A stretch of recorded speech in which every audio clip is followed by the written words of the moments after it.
The Galactic Council gathered inside the Grand Hall of Concordia Prime, a towering dome of crystal and light orbiting a binary star system. Delegates from 100 civilizations had assembled, all watching the giant screen at the center of the chamber with bated breath. On it, a live feed from planet Zarnok 7 displayed a dense, shadowy jungle. Somewhere inside roamed the galaxy's most feared creature, the Zerthal beast, an apex predator so lethal that it had never been captured, contained, or studied up close. Every attempt to approach it had resulted in mutilation, dismemberment, or vaporization.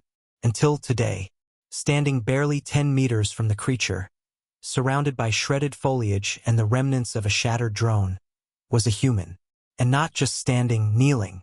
The human, designated Specialist Emma Clark of the Terran Exploratory Corps, was holding out her hand to the Zerthal.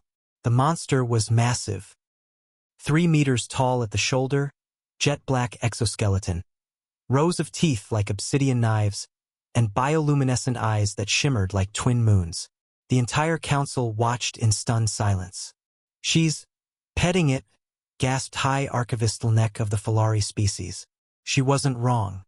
The Zerthal was crouched beside the human, its killing claws retracted, emitting low rumbles that, according to the linguistics AI, translated to pleasure and trust. The human had her hand on its armored head, gently scratching behind what appeared to be ears. "This must be a trick," barked General Vark of the Drakari War Clade. "The beast is luring her in." "Negative," replied the Terran ambassador calmly from his seat. "She's already bonded with it." "Bonded?"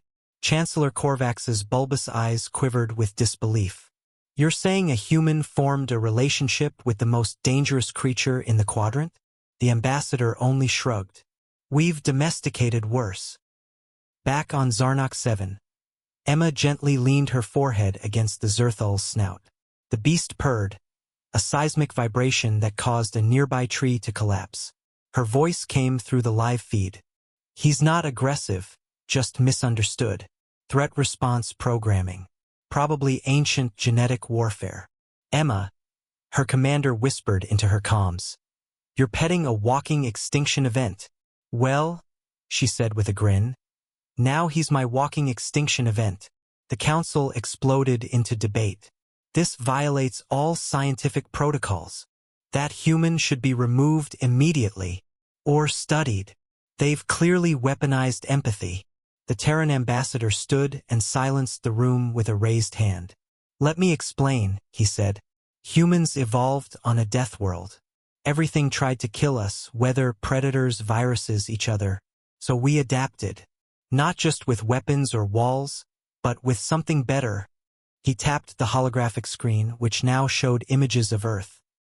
Humans cuddling wolves, taming elephants, training hawks, even bottle-feeding venomous snakes. We made allies.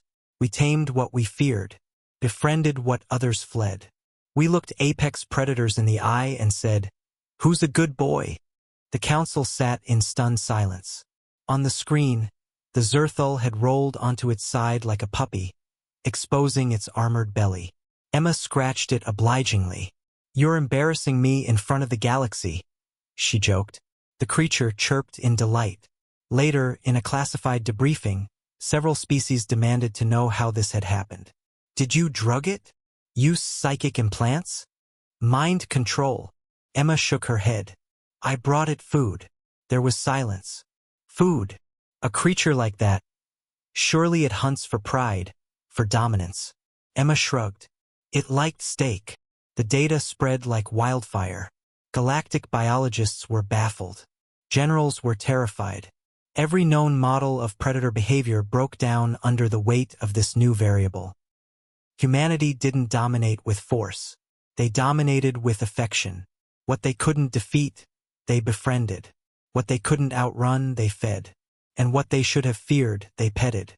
A month later, the Zerthal was transported to Earth under strict security and placed in a sanctuary near the Rocky Mountains.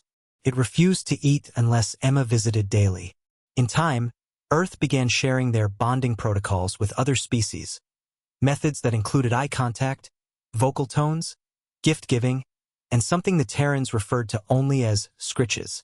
And while many species failed to replicate the results, the reputation of humanity spread. No longer were humans seen as fragile, soft-skinned primitives. They were the species that made death purr. The ones who walked into the lair of monsters and left with a friend.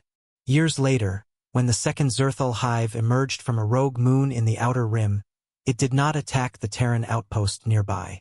Instead, it sent a simple message. Bring the human. We wish to be pet.